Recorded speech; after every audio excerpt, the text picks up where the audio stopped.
ठहरो।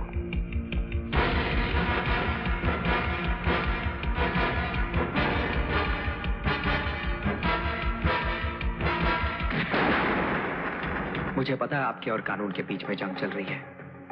आप कानून तोड़ें या कानून आपको, इससे मुझे कोई मतलब नहीं। मैं यहाँ सिर्फ इतना समझाने आया हूँ कि दोबारा इस जंग में मेरे भाई को घसीटने की कोशिश मत कीजिएगा, वरना कानून मुझे अपने हाथों में लेना पड़ेगा और ये आपके लिए अच्छा नहीं होगा। छोटा मुंह और बहुत बड़ी बात कह गए तुम। ये धमकी देने से पहले अपनी औकात और हमारी हैसियत तो देखी होती। ड्यूटी का हाथी को धमकाना अच्छा नहीं लगता बरखुरदार। छोटी होती तो बहुत छोटी है शोभराज साहब, लेकिन अगर हाथी के कानों तक पहुंच जाए तो उसकी मौत का कारण बन जाती है।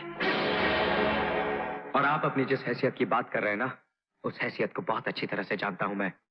बहुत अमीर करोड़पति हैं आप, लेकिन अपने बेटे की जिंदगी बचाने के लिए भिखारी बनकर मेरे बाबूजी के सामने भीख मांग चुके हैं आप।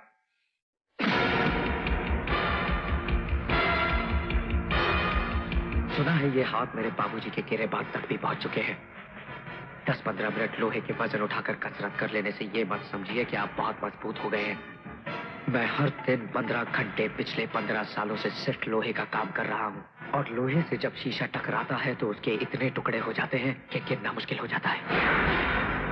अंग्रेजी में एक कहावत है, एंगर। किसी और को सुनाना, मैं सिर्फ एक जुबान समझता हूँ, हिंदुस्तानी, और उसमें एक कहावत है, 100 सुनार की और 1 लोहार की।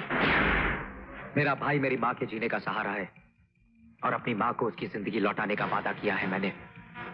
उसकी जिंदगी छीनने की कोशिश करने वाले की सांसें उसके ही सीने में दफन कर दूंगा मैं। याद रखना।